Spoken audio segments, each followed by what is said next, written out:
All right, gentlemen. Hello, hello. Good morning from San Diego. Good evening over there in Europe. Welcome to the first Trialogue between myself, I'm Kevin Oroszlán, joined by Cadell Last and Daniel Dick. And we don't really have a name for this, do we yet, gentlemen? It's the sexual real, the sexual ontology, sexual metaphysics. I mean, there's a lot of topics we're covering here, but this is really an experiment in inquiry, in philosophy, and the real substance of masculine and feminine on all levels of civilization, of gender, of sexuality, as we've found them in our lives. So to anchor the experience here, I'd love to lead us in like 3 breaths, getting anchored into our bodies, really embodying that sense of curiosity and inquiry. So the first breath, we can just take a straight spine, grounding our feet, closing the eyes. We'll take a big inhale all the way into the feet and toes. And a full exhale. We'll exhale all the air out. We'll take another big inhale into the belly, into the heart center. Filling up and then releasing. Keep that exhale going all the way out. We'll hold out for a moment.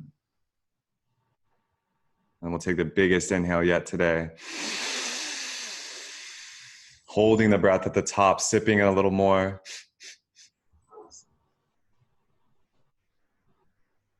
And then exhaling that. And then with eyes closed, relaxing the breathing, just coming into awareness of our body and our mind. And calling in that sense of inquiry, of curiosity, of intellect and heart together in divine union.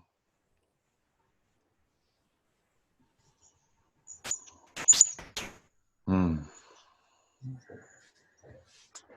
right, gentlemen. Thank you for that opening, Kevin. So as Kevin said, I think first I should just introduce myself. My name's Cadell Last, and I'm an anthropologist and philosopher. And I think, for me, this Trialogue series and our discussion is largely going to be about sexuality and gender and civilization and the interconnections between those themes. And I think that for this discussion, which is, I think, a good opening discussion for the Trialogue series as a whole, we're going to be trying to discuss sexual ontology, which basically means the being or the reality of sex. And we're trying to conversion as perhaps a complementary conversation in relationship to the conversation on gender construction. We want to try to understand the relationship between gender construction, how we construct our identities, versus sexual being, sexual reality. So before we get into the first question, Daniel, maybe you want to introduce yourself as well, and then we can get straight into the content. Perfect. Thank you very much for that introduction. I'm Daniel Dick. I studied anthropology and went straight to consciousness research. So my perspective is always kind of related to consciousness and actually of the present moment, which also led me to study philosophy. But I'm also very interested in practicing spiritual practices as meditation.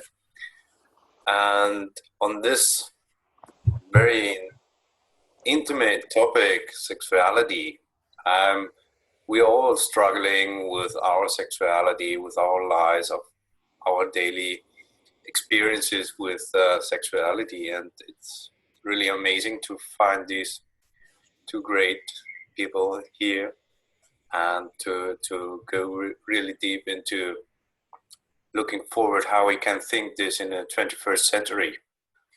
And yes, really excited about that. Okay. Well, with that notion of trying to think sexuality in the 21st century, I've sort of prepared my own sort of entry point with an ancient philosopher, Plato.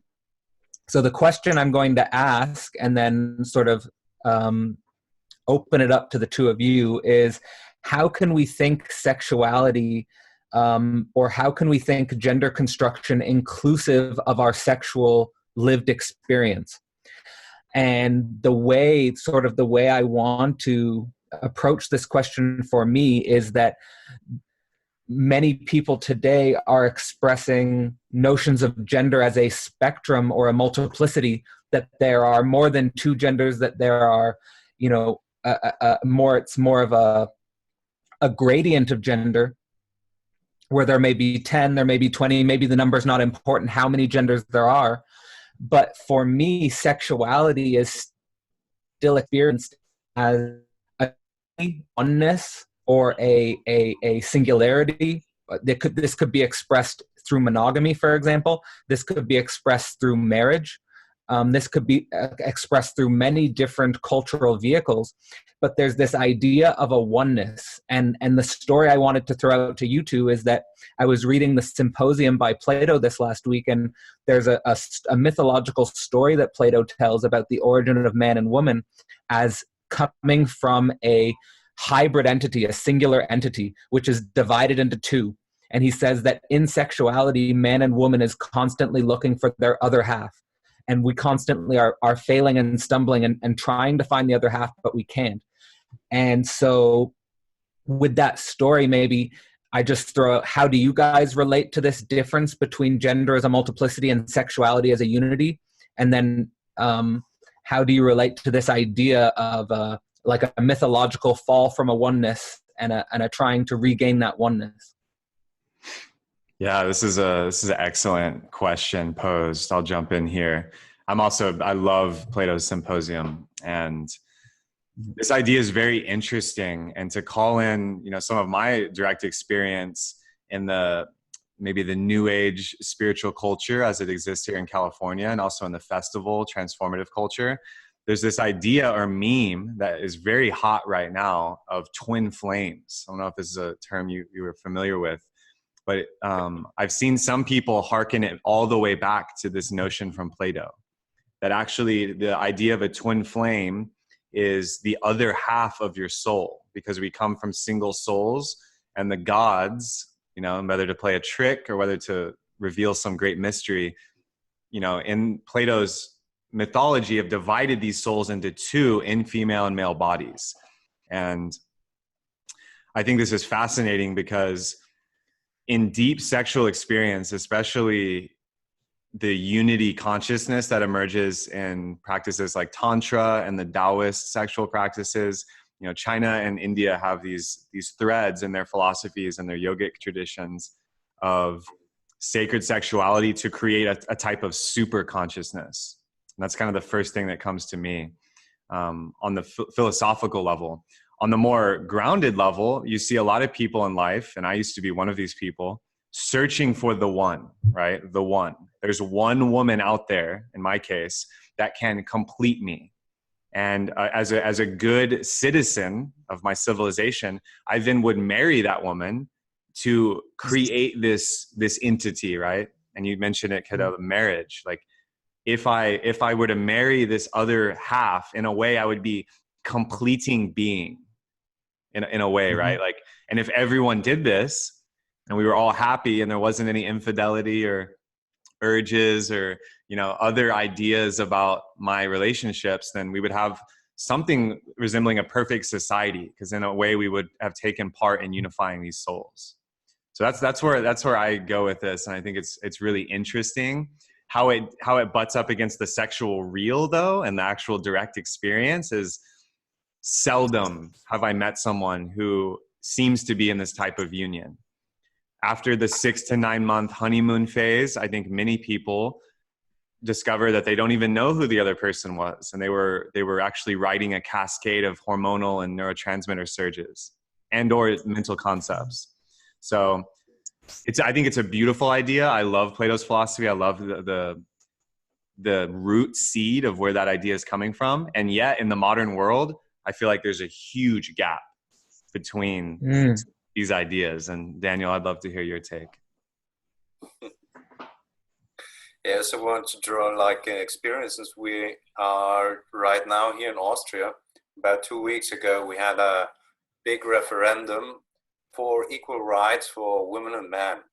You know, there were 500,000 people that write to the politicians that they should be paid equally, that they should have, after they have children, they should have the same opportunities to get back their job, to have equal rights. So when there's pregnancy to the man, you know.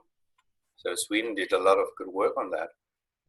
And I can relate very much to everything you said, and I wanted to bring it to a real practical level, because if we think what is equal then, you know, and if we are different in our sex, so how we name it, why we just have these two binary positions, and now we're splitting to more differentiated, even very self-determined ways of identifying ourselves with our sexuality. And the question that really struck me, it was like, what does it mean to be equal, to have something equal as sexuality, you know? And is it really worth being that equal, you know? Because if you join this oneness, you know, and everybody is oneness, so everybody is going to be equal, or might have the equal possibilities. So I'm still in this question to bring it also on a very practical political level that we have right now here, but also to think of ourselves as we are in mostly this binary way in partnership, and we're going to multiplicity also, into polyamory relationships and stuff like that. But I also experienced these kinds of relationships, and they didn't turn out to be very long lasting, but still making a lot of changes in myself and the persons involved, but sometimes very painfully, often very painfully. That's I mean, both of your reflections are so beautiful and insightful. The thing that's coming up for me right now in response to what you said, Kevin, was basically this almost naive intuition of the oneness that you have this as a start of like a foundational mode of the way you idealize, is that there seems to be this concept of the one, which, if it were to be actualized as this ideal, that everything would be reconciled and everything would be great and everything would be wonderful. But then it encounters the sexual real, and there's just so much more complexity, and there's just so much more problems with social development and psychical development that you start to question whether that entire intuitive ideal structure is irrelevant. And this brings me to sort of what comes up in my mind with what Daniel was reflecting on, because Daniel, with your identification of this problem of a symmetrical union in the law between man and woman, this oneness which erases sort of division between the sexes and difference between the sexes, because in the conservative view, of course, there is a type of metaphysical hierarchy, and there's a type of man and woman are together, but they're not symmetrical, or they're not thought of as the same. And this difference between man and woman is something that they view as very important, as something sacred. And then you also sort of say that in the gaps or in the cracks of this equality narrative of sex, there is this multiplicity culture, but this multiplicity culture is generating a lot of pain and a lot of hardship, and usually short-term relationships. So, and this is really perfect, both of your responses, because what I want to throw back out there is this: it seems like there's an oppositional determination between a type of oneness and a type of multiplicity.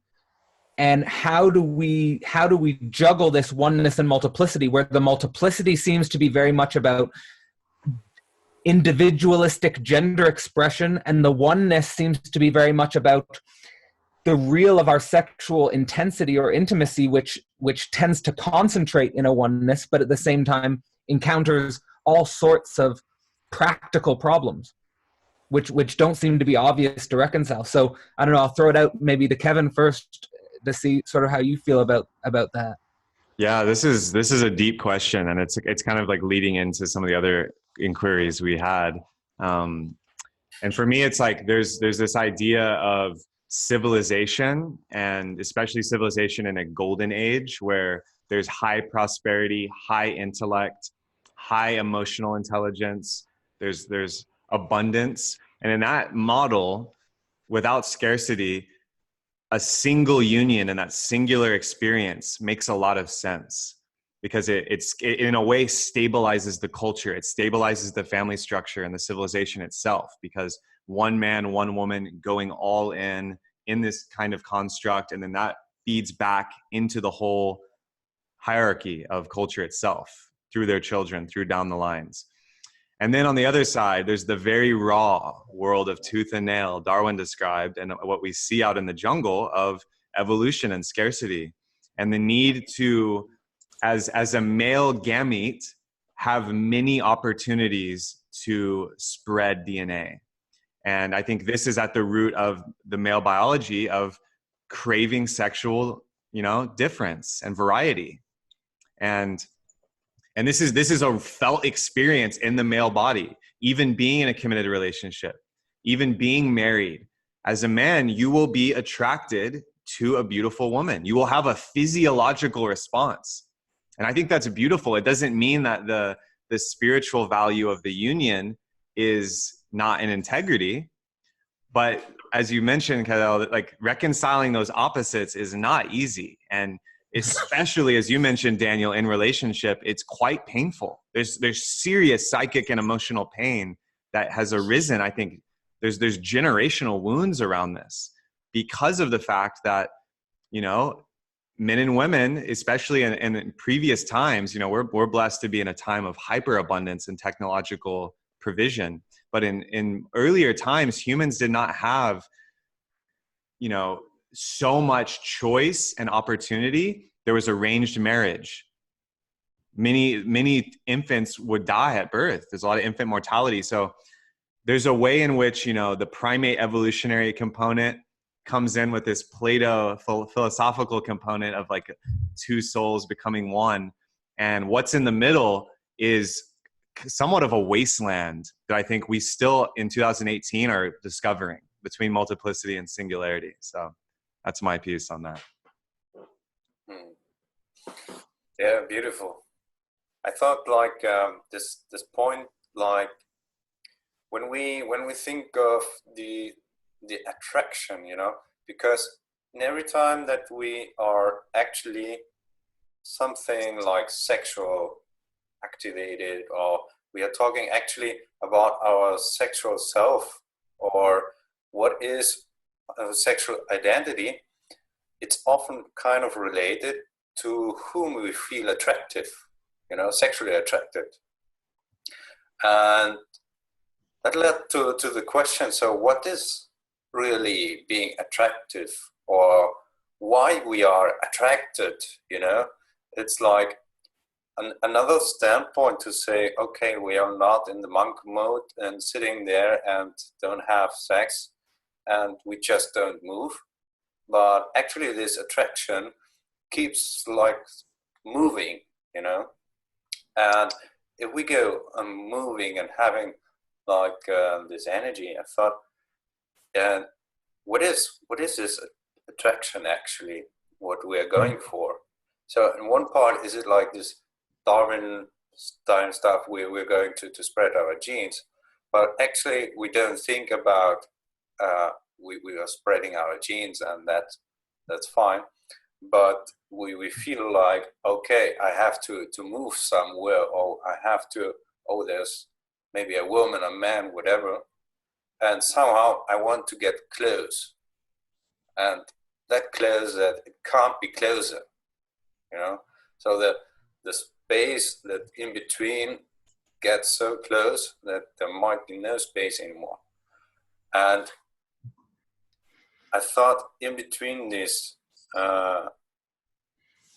this attractiveness is like this tension as you feel it is. So when there is a big storm coming, so it's like always two poles actually that contradict each other, but on the same way they're coming together. So it's really this, that's the difference that brings together and makes up this energy, as it does also in electricity. You know, you have plus, minus, and the stronger they are away, the more energy goes. So there's like this energy that keeps us moving towards someone, you know, because of the difference. And I would love to pick up there, because I think you're hitting on something so precise, and so you're framing it so well, that I would like to sort of jump in with this idea that I've been playing with in the last week, which is what people usually identify as a perfect unity representative of a pure difference or a pure contradiction. That when you want to, precisely when you're so attracted to something that you want to merge with it as one, this oneness, this actually going through with the process of merging into the one, is precisely what would kill the attraction. Because what you're attracted to is the difference, and then the question becomes, to relate it to what Kevin was saying, how do we avoid the wasteland by flowing with this pure difference? Because when we flow with this pure difference, this pure oppositional determination, if we could frame it in that way, we are constantly forced to confront our own pain. We're constantly forced to confront our own internal struggles. And that just requires a very mature and a very self-aware and a very self-reflective individual. And that, to me, is how I would say that's what's different about sex than the pure spectrum of gender. That irrespective of the spectrum of gender, no matter where you identify on the spectrum, there is this pure difference of attraction which moves us precisely. And understanding the mechanics of this is to me the real. Yeah. Now there's something so fascinating in what you brought to light, Daniel, that the tension between opposites creates the arc of energy and polarity that is driving much of human evolution. I think the most radical example is Helen of Troy. How, like, even if it's just a mythological story, there's something deeply archetypal about it. Desire for union, and specifically desire for sexual union, has spurred on how much innovation and technological progress and wars and pogroms and crusade. Like there's an element of human culture that, I mean, it's beyond sex, but it's also most, I think, manifested in sexual attraction. And Cadell, what you're saying is just mind-blowing, that the attraction to the difference is what motivates us. And yet when the unity occurs, the attraction is somehow lost. And so what comes into my mind is like a spiral or a toroidal dynamic. There has to be, like, much like an electrical coil, there must be a distance and a structure in relation that maintains optimal tension and attraction. Otherwise, what do you have? You have loveless marriage and infidelity. Or on the radical side, you have harems of boyfriends or girlfriends with high amounts of emotional turbulence. And there's actually a lot of trauma there. And those are kind of the extremes, right? And then in between, no matter if you're non-binary, trans, queer, whatever, there's a way in which, your opposite will pull you into evolution. And as you said, Cadell, of confronting yourself and the pain that you have. Because in the unity, it's funny, like the unity is like a balm and an elixir that is healing, and the loss of the attraction can call in the pain. So like this is so juicy.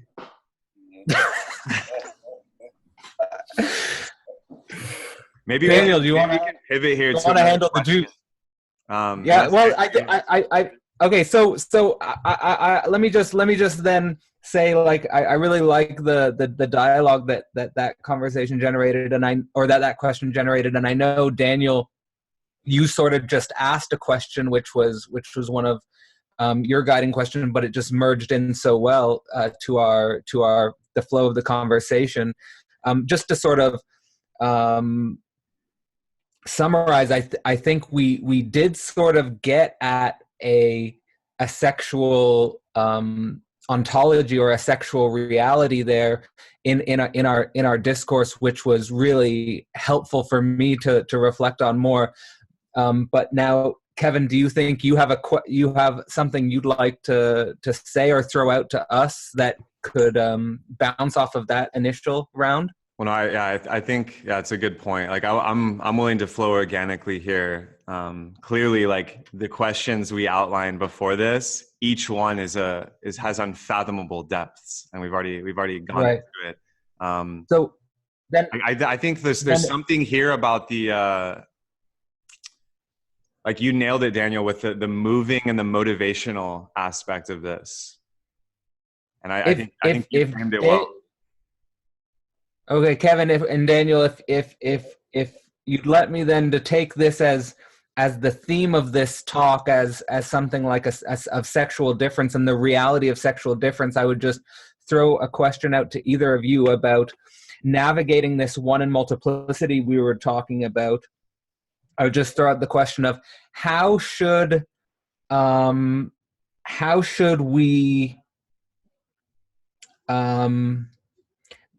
can we rather come up with concepts or a language to discuss this motion in a healthy way? Because I feel like the dialogue in our culture is, again, talking about gender, but almost ignoring this sexual real we're talking about. So either Kevin or Daniel, do you have a thought that comes up in your mind about how to relate to this motion, this attraction, and this difference?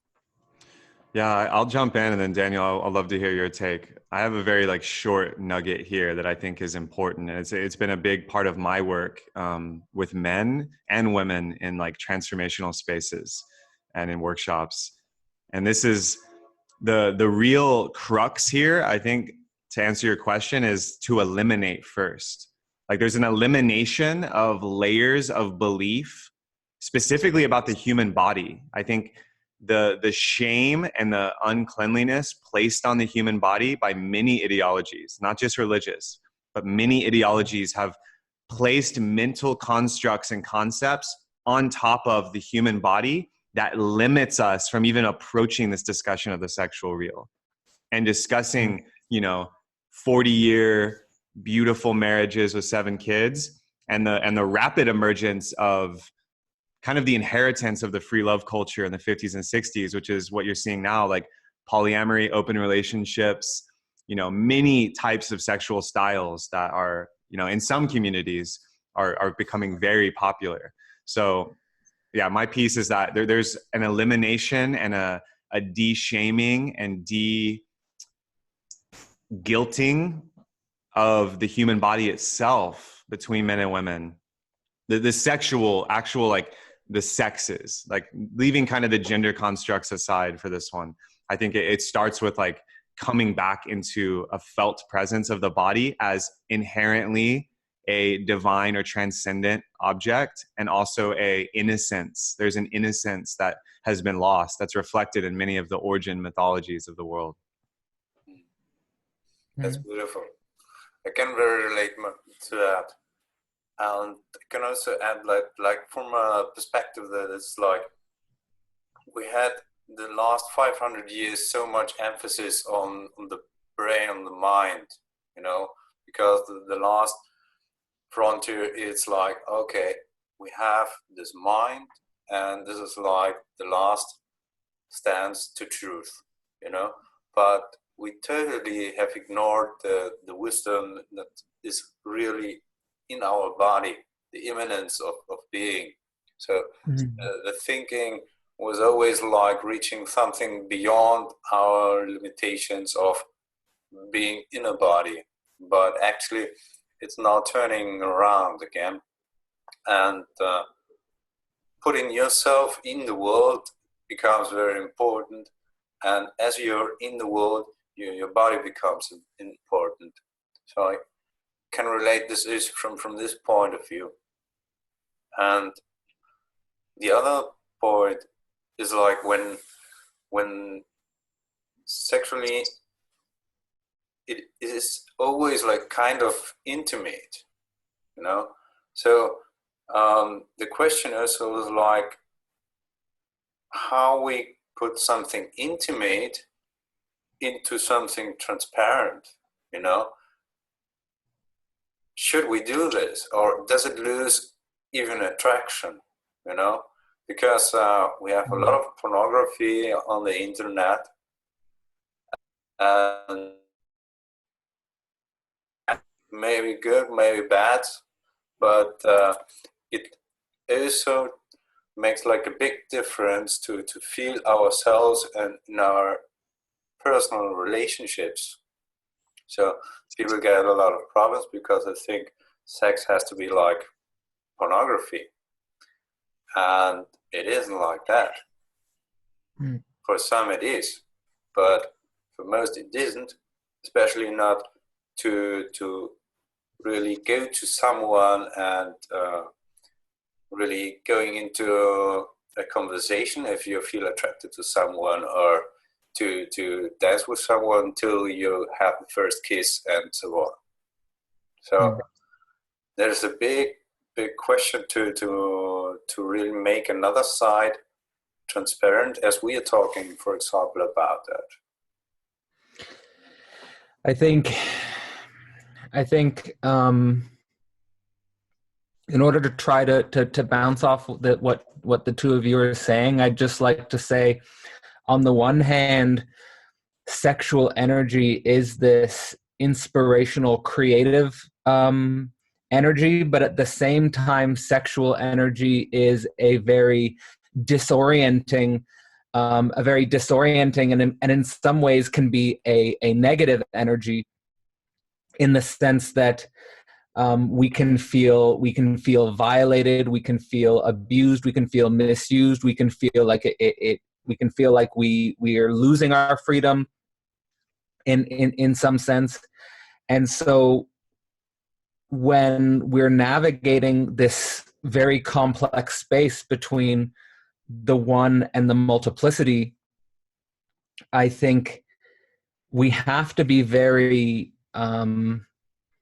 sort of almost religious about sexuality, because, and it makes sense to me why religions sort of focus so intensely on how to regulate sexuality and sexual sublimation, just because it can be so disorienting and it can be so overwhelming. And I do think the reduction of sexuality to a pornographic culture does sort of makes a huge mistake. And for us to, and also from the 1960s culture that is exploring open relationships and polyamory, for that culture to think that sexuality is in some sense very casual thing is, I think, also a mistake. I think the conversation about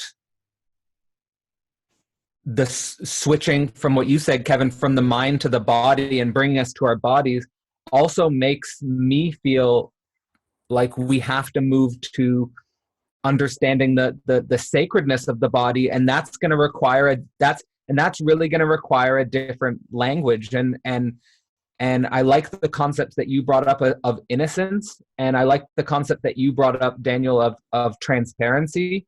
And how do we, to me, that's where a language sort of comes to my mind, is that when I'm thinking about my sexual energy and my body and trying to understand my body, because that's a really obviously intimate and for me a difficult thing.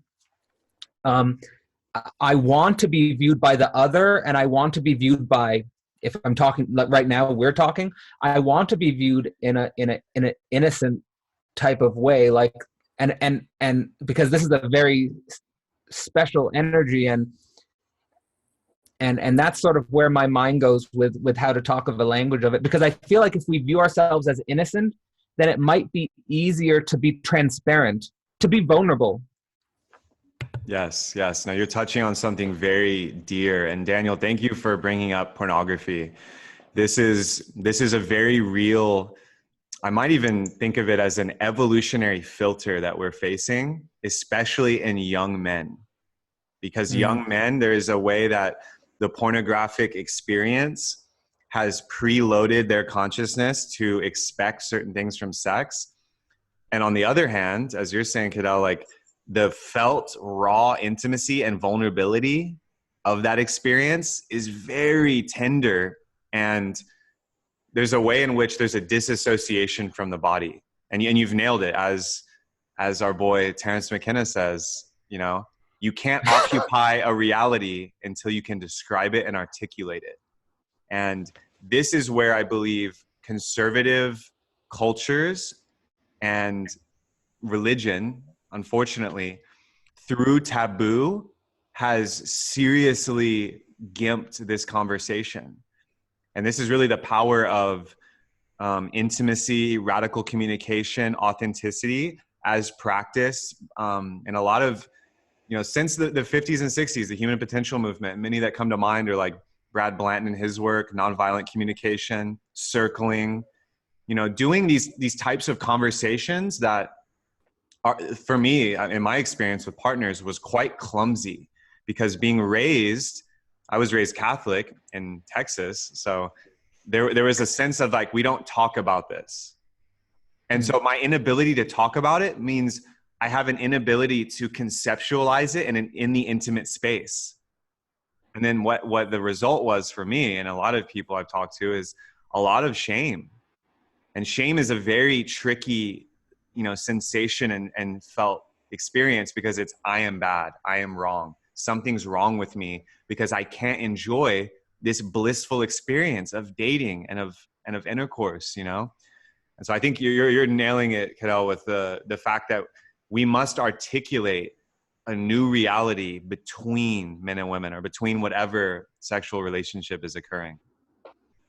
I think that the heavens is something very, very special, because if it comes to actually have sex, you know, because you have this kind of attraction, and you coming closer, you have kisses, whatever, you're lying in bed, you have sex, maybe you have together orgasm, sometimes not, but actually you experience somehow a union, you know, and this tension goes away again, and the body is separate again, the mind, the heart go on the other ways. The next day come and someone experience something else, and there has been never one sex as the other, you know, and there's always like a difference even between these feeling onenesses. And in every phase there's something, if you have like one partner, you know, you go through so many changes and learning processes, and the more you are with one partner, even more you feel like you can trust someone to open up and don't be that much hurt, you know. And that's something that is quite difficult if there's a multiplicity of relationships that are very short-term run, because you don't get into the mood to open up yourself that much, because you still always find yourself in, even unconsciously, protecting your feelings. And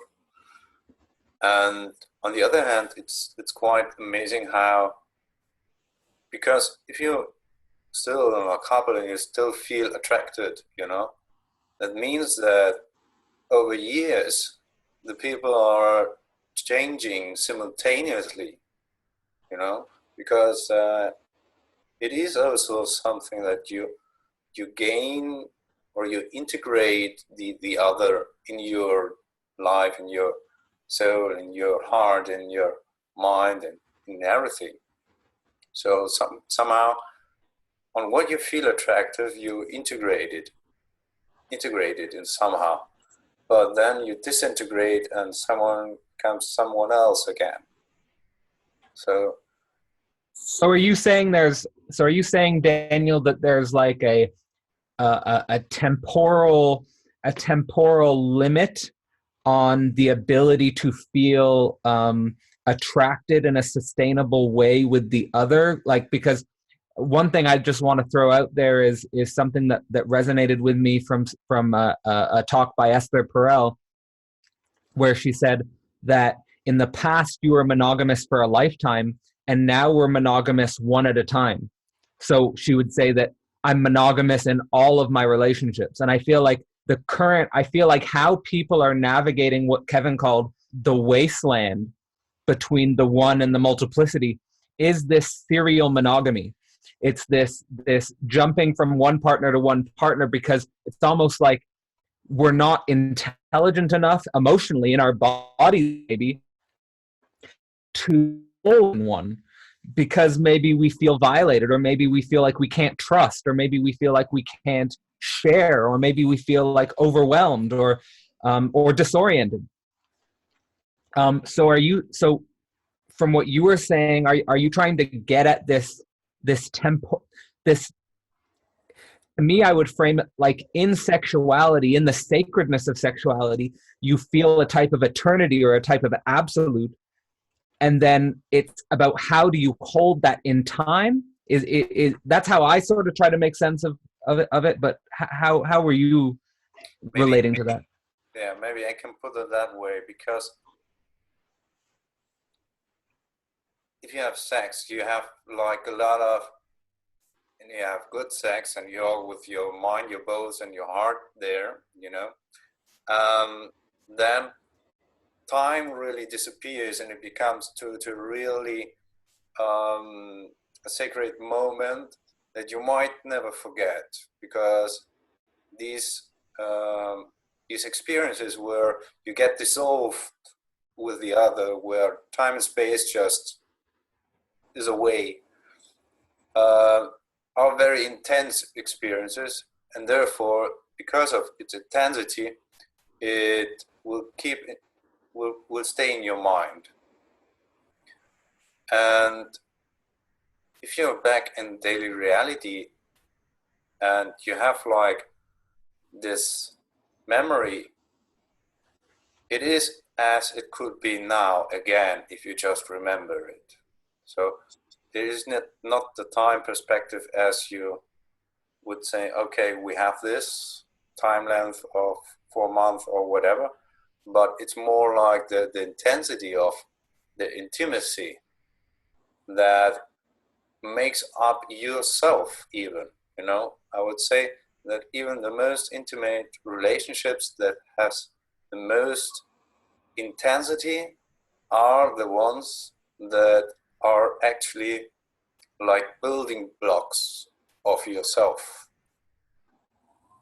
And the big question to me is, or the big challenge is, so in different relationships, how these big blocks of yourself and this, because if you fully integrate every block of your partner, you become the same, but actually you don't, or your partner does something else that doesn't attract you anymore, or your partner actually evolves in another way, and you feel the difference again, and you catch up again with tension and sexual attraction, you know. So making up this movement, and if you are in multiple relationships, the intensity of your building blocks might be also that high, but the building blocks will also be like very diversified. So this makes maybe kind of feeling, yeah, if I exaggerate it, schizophrenic, you know, because you have like this building blocks and this, and this might cause like also frictions because you feel like this and you feel like this because you're with this person and with this person. And I experienced this at least for myself also. At that time I was even living in 2 different places. So, and then I experienced like, okay, where I put myself together again, you know, because feeling like being here, and that's also like part of myself. So if I can quick, and then Kevin, maybe you can jump in.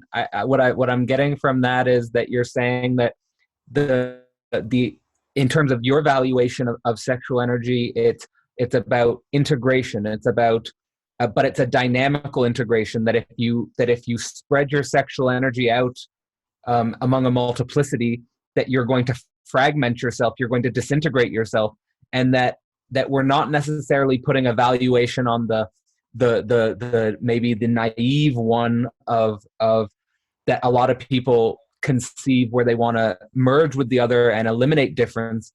We want to play with this in a way that we become more integrated selves, more dynamical selves. Kevin, I don't know if you relate to that notion. Yeah, no, this is very fascinating, Daniel, what you're touching on. I mean, there's two pieces. I wanted to circle back quickly to the temporal aspect. And I thought it was so beautiful how you described the disappearance of time, or in the scientific literature, right, time dilation. Like the perception of time actually leaves us in the deep sexual experience. And you brought up the key point, when the heart, the mind, and the body are all dissolved. Because there is a way that you can have physical intimacy and be connected, heart and mind, perhaps. And I think that speaks deeply to this need and this desire in human consciousness for the transcendent. And I believe, orgasm, there's a reason in French, it's called the little death. The orgasm itself is a phenomenon that speaks to our will to be transcendent of time. And that's a whole nother like trialogue, I would say. That's a deep topic. But it links to what you're saying, Daniel, about the chaos. What I was really feeling when you were speaking was, if we are going there into that intimate space of time transcendence, full intimacy, we're giving of ourselves and receiving this in union, but we're doing it with multiple partners at different intensities, at different levels of emotional availability, at different levels of transparency and innocence.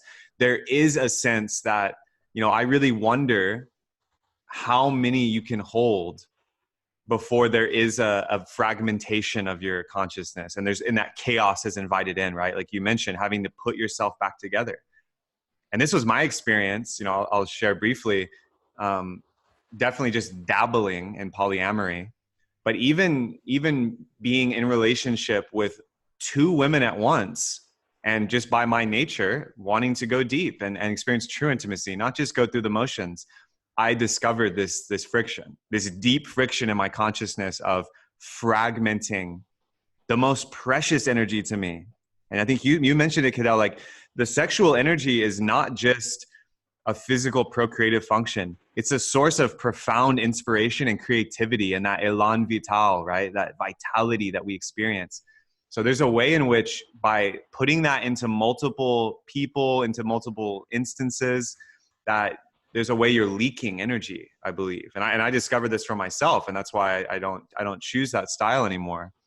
And I really wonder if there's anyone out there that has found a way to reconcile that. without the chaos, without the schizophrenic feeling that you described, Daniel. You know, this is a deep inquiry, and I'm not sure I've ever encountered anyone that has a great perspective or example of how that works. And for just a moment, then, Kevin, what I wanna identify, because this is a really important topic to me, is what you said to me resonates with me and my experience so strongly. What you said as well, Daniel. But then it makes me think about religions in a different way, because whenever I go to, for example, I'll give 4 different examples of religious experiences I've had. When I went to a Buddhist temple, when I went to an ayahuasca ceremony, when I spent time with a Christian family, and when I went to an Islamic community, they all recognized sexual difference and the importance of putting boundaries on sexuality. And so in that sense, it seems to me like religions, wherever they pop up and however they manifest themselves, they treat this sexual energy as sacred, and they want to avoid this this multiplicity of differentiation, because I think they see it as essential for the integration of the identity. So I know you were opening up about your experience with Catholicism in Texas, but does what I say resonate in any way about the meaning of religion? Totally. I think all religion and all societies have placed boundaries and imperatives around sexual difference for very good reasons. For very good reasons, some of which may be line of descent and understanding whose children are yours, which is kind of the older biological paradigm, but also because of what you're saying, the real power and potency in culture is found in the sexual experience. Now, it may be sublimated or transmuted into business acumen, into great art, into athleticism, into oration or political power. But there's a sense in which, and this is being, you know, revealed on the world stage right now, many of the abuses of this power on the dark side. But there's a sense that, in my experience, there was a shadow and a light side. The light side was I actually enjoyed, and that's why I bought into it and was like celibate until college. I bought into the sanctity of choosing a woman and holding my seed and not having sex with a bunch of people for her, with the intention of creating some kind of sacred union. Now, where the dogma and things came in that was where the shadow came in, because then there's a way in which it was repressing or limiting my own vitality, because I was having these urges, strong hormonal, you know, evolution as a young man. And because of an idea, I was suppressing it actively. And that did not end up well for me. But to answer your question, hence the interest in evolutionary psychology. Exactly. That's what set me on the path. So I'm very grateful for it. Through the pain and the confusion, it set me on this path of inquiry. And yet, zooming out now, it's a fantastic question. I can see the worth in it, and I honor on a high level what it does. On a lower level, on the granular level, in the wasteland we're speaking of, I think its execution is very poor, especially for youth who are very vulnerable. And, you know, this speaks to a larger conversation about sexual education in general. And here in the States, it is not very advanced, I would say. I think so it's important to mention also, to bridge 2 things. First, like when it comes to sexual purity, which is like most of the aims of religious restrictions and whatever, to don't mix yourself up and whatever, I experienced that actually being transparent about your past relationships is as good as being like only to one woman. But what you have like in between is really the deep own knowledge about why to do it. And that leads to the question of the dogma, because if you just follow the rules as given, you never would know how and why. You have to make your own experiences. But actually what I really can recommend is also to really be honest and transparent with the partner you have about all your past relationships. And that somehow breaks up the intimacy to this transparency, which makes like the boundaries open to this dual partnership without any restriction that you pull on yourself or in between the relationship. And yeah, just to catch something before up, the fact of an intensity is like the most important thing, I think, when it comes to the body embodied emotions, because you can have a lot of intensity with multiple partners, even because you're doing it like that, because it could be like the last night that you meet someone. That makes the things very intense, you know, and that makes us a lot of attraction.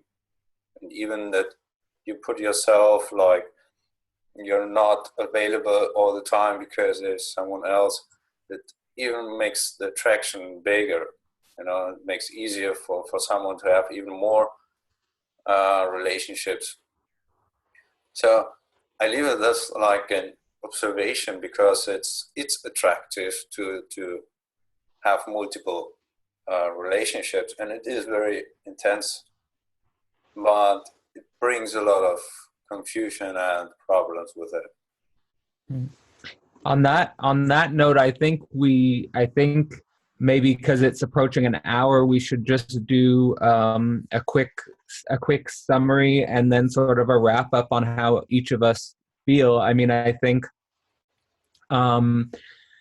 if we started this conversation trying to talk about sexual ontology, sexual being, sexual reality, I think we certainly hit it. And I think that many conversations and many future topics emerged in my mind about where, you know, I think we probably just scratching the surface. But if I could summarize what it meant to me when I started with the story of Plato, of this one being which is fragmented into two, and then you're constantly searching around for the other half. To me, what Plato's articulating is the sexual real, and he is identifying that it emerges as a type of sacred unity that we spontaneously want, and is maybe the most important thing about our existence. And I think that if we can come up with a way to talk about it in a way that's more understanding about our bodies and our intimacy and our emotions and the complexities of the 21st century, then it would do an enormous good for our culture. So I hope we contributed in some way to that. And that's my feeling about it. Kevin, I don't know, you want to go on? Yeah, it was beautifully stated. I definitely think we hit the mark. We breached into the territory that is very, there's a lot of energy there. There's a dance between order and chaos when you get into these topics from the highest level, these very esoteric spiritual concepts about unity and soul, all the way down to the very gritty experience of mating in the 21st century as a man or a woman, or any gender construct you so choose. And I think that, you know, for me, it's so refreshing, and it breathes fresh air, because these are the conversations and the ideas and the ideations that I wish I was exposed to years ago.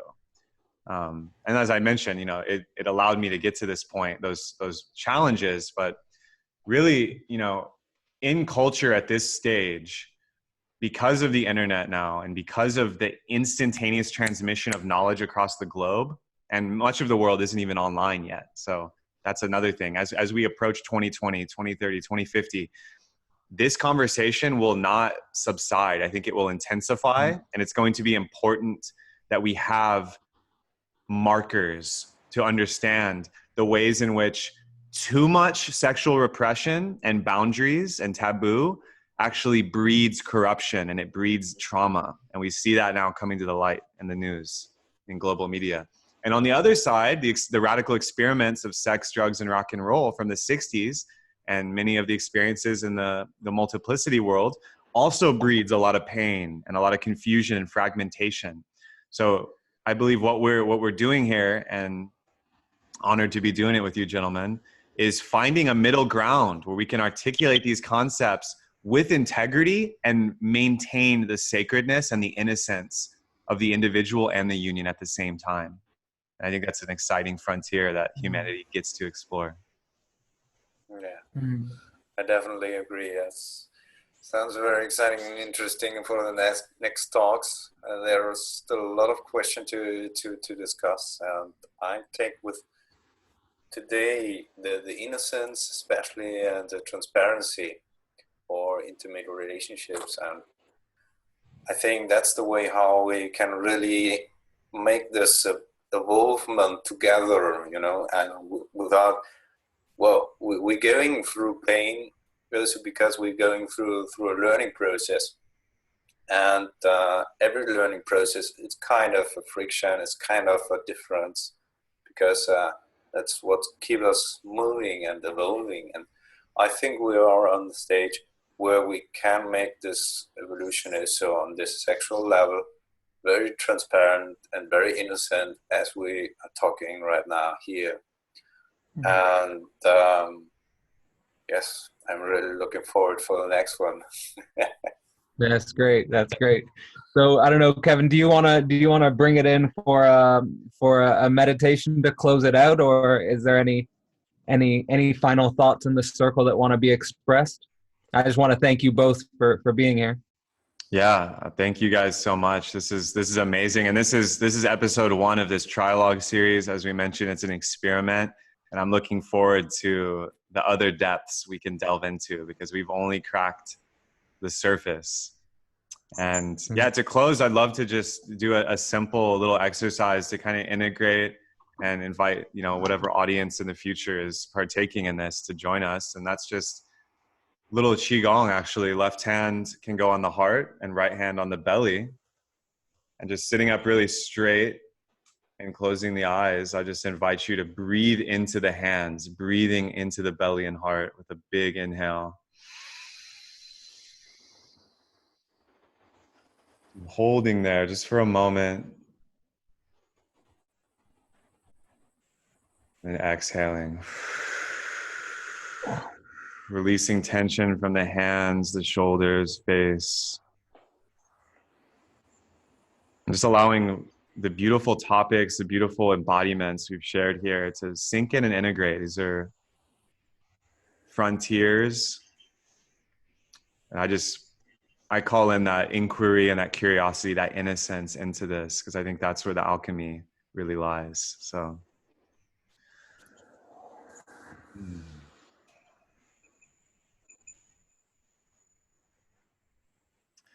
Well, gentlemen, that's episode 1. We're looking forward to next time. Again, I'm Kevin Oroszlán. We have these two gentlemen, Daniel Dick, Kettle Last. This has been the sexual real, and exploring the ontology of sexuality. And we hope to see you next time. Thanks so much. Thanks for being. Bye, guys.